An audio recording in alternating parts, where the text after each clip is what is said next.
to the most amazing guy I've ever met, Alex.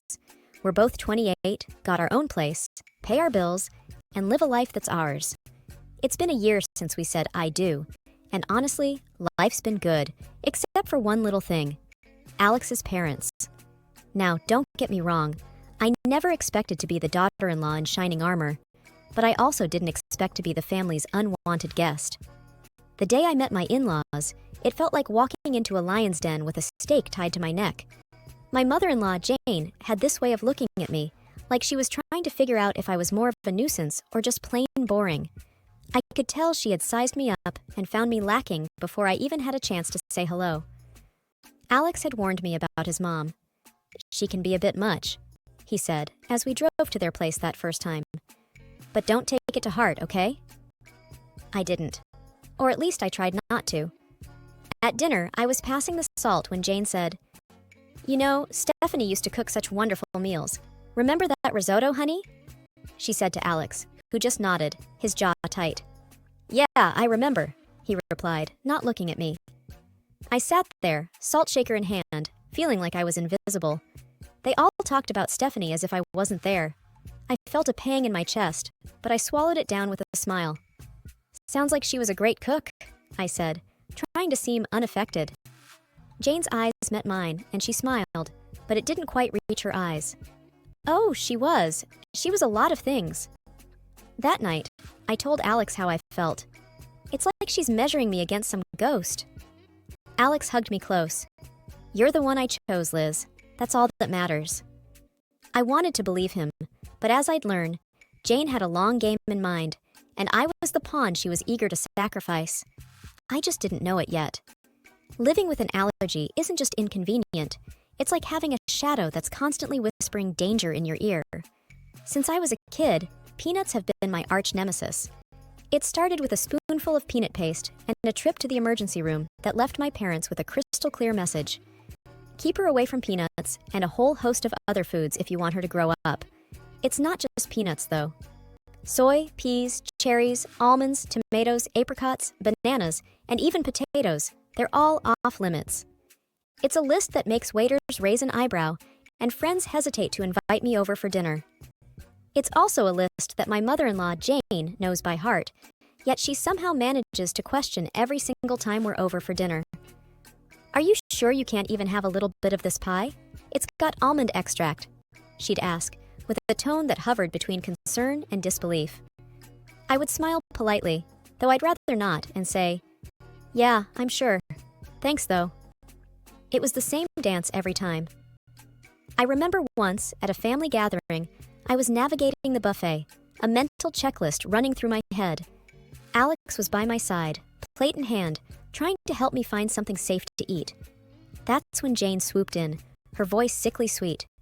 "Liz, you must try this casserole.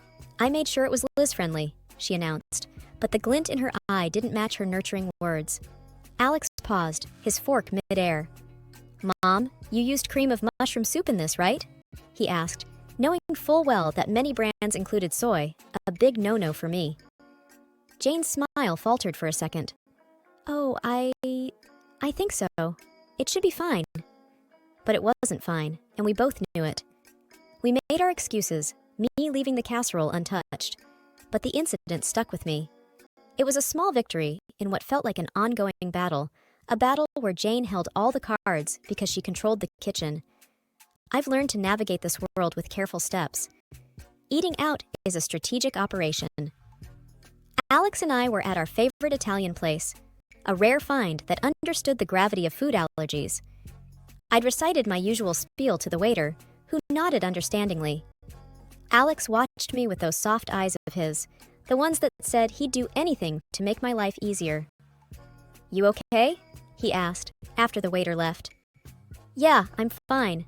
I just hate making a fuss," I replied, folding my napkin on my lap. "You're not making a fuss. You're making sure you don't, die," he said, half joking, half serious. I laughed, a short, grateful sound. Well, when you put it that way. After dinner, as we walked under the clear night sky, I felt light, happy. That's when my phone buzzed with a text from Jane. Her words were like a cloud over the moon, darkening the moment. Be careful, Liz. Not everyone takes your condition seriously. Wouldn't want anything to happen to you. I read the text to Alex, who wrapped an arm around me, pulling me close. She's just trying to get to you, he said. But as much as I wanted to shrug it off, I couldn't shake the feeling that Jane's message was more than just a jab. It was a warning, a reminder that my allergy made me vulnerable, not just to food, but to people like her, who saw it as a weakness to be exploited. The rest of the walk home, I couldn't help but think about all the close calls, all the accidental exposures, and how easily something could go wrong. It wasn't just the peanuts or the soy or the peas. It was the realization that my allergy was more than a personal battle. It was a chink in my armor that someone like Jane could see as an opportunity. And that thought was scarier than any allergic reaction I'd ever had. Dinners at Jane's house were always a production, like a play where everyone knew their parts except me. I was the wild card, the one who could unintentionally cause a scene with a single bite. Alex tried to make it better, but there's only so much you can do when you're playing in someone else's home court. One particular evening, the tension was as thick as the gravy on the table. Jane was bustling around, placing dish after dish on the table. I sat there, my own plate empty, waiting to figure out what I could eat without a trip to the hospital. Alex, darling, pass the green beans to Liz. They're just divine, Jane said, her voice dripping with a sweetness that didn't reach her eyes. I eyed the beans, but something seemed off. What's in them? I asked. Oh, just a touch of almond slivers for crunch, she said, waving a hand dismissively. I put my hand up, stopping Alex's reach. I can't eat those, remember? Almonds are a no-go for me. Jane feigned surprise, a hand to her chest. Oh dear, I must have forgotten. Silly me. Alex's chair scraped back as he stood up. Mom, this is serious. Liz could end up in the hospital. His voice was firm, edged with a frustration that made Jane's eyes narrow just a little. I just wanted to make something nice, she said. It's not my fault Liz has all these allergies. The room fell into an uncomfortable silence. The other relatives glanced around, forks paused midair, not sure where to look. I felt a flush creeping up my neck, embarrassed by the spotlight. Alex's dad, Mark, tried to break the tension. Let's just enjoy the meal, shall we? There's plenty Liz can eat. But the damage was done. The rest of the dinner passed in strained politeness, with Jane asking pointed questions about my allergies, as if she were taking notes for next time. Later, when Alex and I were alone, he apologized. I'm sorry, Liz. I should have double-checked everything before we came. I shook my head, tired of feeling like a problem to be managed. It's not your fault, but I'm starting to think your mom does these things on purpose. He didn't answer, and he didn't need to. We both knew the truth. Jane was serving up a side of malice with every meal, and I was the main course. I could always tell when Jane had been working on Alex. He'd get this distant look in his eyes, like he was seeing me, but also seeing through me, weighing her words against his own judgment. This particular evening, it was like a cloud had settled over him, and I knew it before he even said a word. Mom thinks we should consider... Well, she thinks we might not be thinking about the future enough, Alex muttered, not meeting my eye as he fumbled with the TV remote. The future? I asked, a sinking feeling in my gut. Yeah, kids and your health issues, he continued, the word issues hanging awkwardly in the air between us. I felt a tightness in my chest.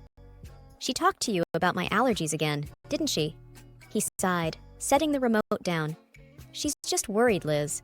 She thinks it's a lot for us to handle, especially if we want a family. I bristled. We've talked about this. I've managed so far, haven't I? And there are plenty of people with allergies who have kids. Alex ran a hand through his hair, a sure sign he was stressed. I know. It's just... She has this way of making me doubt things. The room was quiet for a moment, the tension thick. I watched him, this man I loved, wrestling with the seeds of doubt his mother had planted. Alex, do you doubt us? I asked, my voice barely above a whisper. No. He looked up, finally, his eyes clear and firm. No, I don't. I just hate that she keeps bringing it up.